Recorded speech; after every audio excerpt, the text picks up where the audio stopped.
მოგესალმებით. დღეს ჩავუღრმავდებით თემას, რომლის შესახებაც ალბათ ბევრს ხსმენიათ. ეს ინსულინ რეზისტენტობაა. მას ხშირად პრედიაბეტსაც უწოდებენ. ხო და მოდით ერთად გავარკვიოთ, რას ნიშნავს ეს სინამდვილეში ჩვენი ორგანიზმისთვის და რატომ არის ამის ცოდნა ასეთი, უბრალოდ სასიცოცხლოდ მნიშვნელოვანი.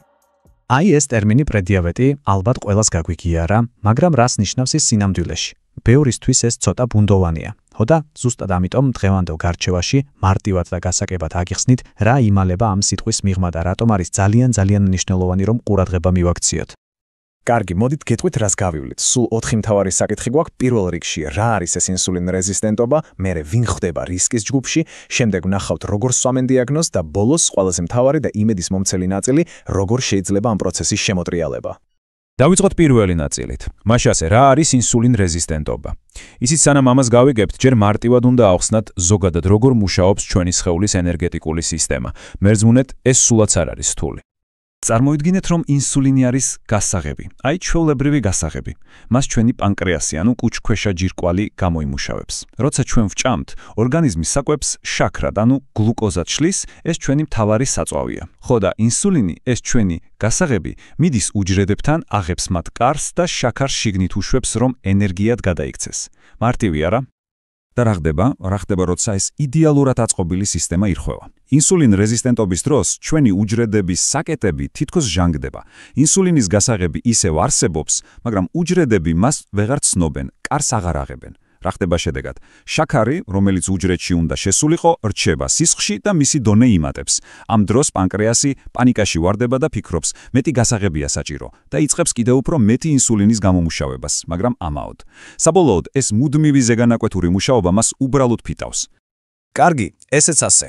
გადავიდეთ მეორე ნაწილზე. ვინ არის რისკის ქვეშ?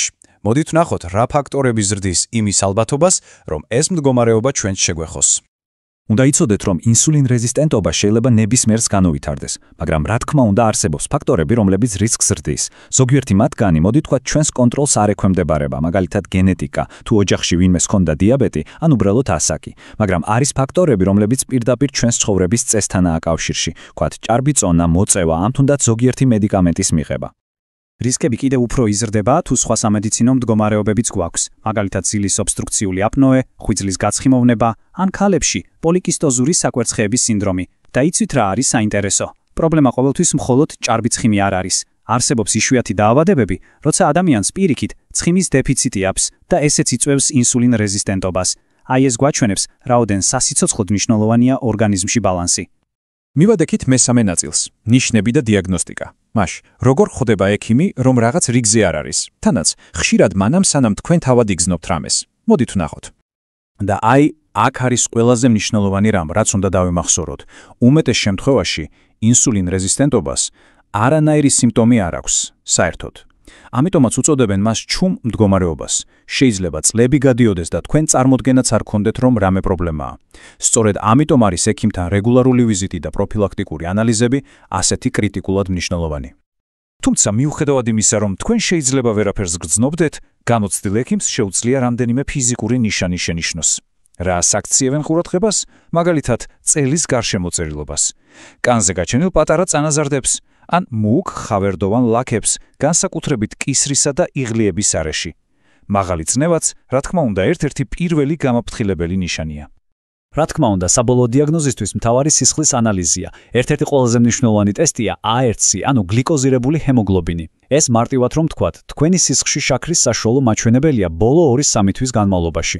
ხო და თუ ეს რიცხვი 5.7%-დან 6.3%-მდე მერყეობს, ეს უკვე პრედიაბეტის ზანაა. კიდევ ერთი საკვანძო ანალიზი არის სისხლში გლუკოზის დონის გაზომვა უზმოზე, ანუ დილით ჭამამდე. თუ ეს მაჩვენებელი 100-საც და ეს უკვე სერიოზული სიგნალია ექიმისთვის, რომ ყურადღება მისაქცევი. აი ამ ცხრილში კი ყველაფერია თავმოყრილი. ეს ის ძირითადი მარკერებია, რომლებსაც ექიმი უყურებს. გლუკოზა უზმოზე, A1C და ასევე ნახეთ, ტრიგლიცერიდები და HDL, ანუ ეგრეთ წოდებული კარგი ხოლესტერინი. მაღალი ტრიგლიცერიდები და დაბალი კარგი ხოლესტერინიც ამავე პრობლემაზე მიუთითებს. შეგიძლიათ ეს სლაიდი შეინახოთ, რომ მომავალში თქვენი ანალიზის პასუხებში უკეთ გაერკვეთ. და აი მივადექით ბოლო და ჩემი აზრით ყველაზე იმედის მომცემ ნაწილს. როგორ შევაბრუნოთ პროცესი? იცით, ძალიან მნიშვნელოვანია გვესმოდეს, რომ ინსულინ რეზისტენტობა განაჩენი არ არის. პირიქით, ეს არის ადრეული, გამაფრთხილებელი სიგნალი. ეს არის შანსი, რომ დროულად ვიმოქმედოთ. სანამ კონკრეტულ ნაბიჯებზე გადავალთ, მოდით ერთი მთავარი რამ გავიხსენოთ. ჯამთელის სხეული სხვადასხვა ფორმისა და ზომის შეიძლება იყოს. ეს ძალიან მნიშვნელოვანია. აქ მიზანი არ არის რაღაც იდეალური წონის მიღწევა. მიზანია დავეხმაროთ ჩვენს სხეულს, რომ უკეთ იმუშაოს და თავი უკეთ ვიგრძნოთ. შეხედეთ, არსებობს ორი გზა. ერთი არის საშიში და საბოლოო ჯამში უშედეგო. ესაა რადიკალური დიეტები, თვითგვემა ვარჯიშით, მოკლედ ყველაფერი, რაც გძულს და დიდხანს ვერ გაგრძელდება. მეორე გზა კი მდგრადი და ჯანსაღია. ეს ნიშნავს იკვებო ჯანსაღად, მაგრამ გემრიელად, იმოძრაო ისე, რომ ეს ქსიამოვნებდეს. შეამცირო სტრესი და რაც მთავარია, მოусმინო საკუთარ სხეულს. მაშ კონკრეტულად რა შეგვიძლია გავაკეთოთ? იცით, ეს კოსმოსური მეცნიერება არ არის. ყველაფერი მარტივია. დაამატეთ რაციონში მეტი ხილი და ბოსტნეული. აირჩიეთ უცხიმო ცილები, თხილეული, პარკოსნები. იპოვეთ ფიზიკური აქტივობა, რომელიც ქსიამოვნებთ. გინდათ იცეკვეთ, გინდათ ისიირნეთ. თავარია ეს სასჯელად არ აღიქვათ. და რა თქმა უნდა, არ დაივიწყოთ სტრესის შემცირება და კარგი ძილი. ესენი ამ თამაში უმნიშვნელოვანესი ფიგურები არიან.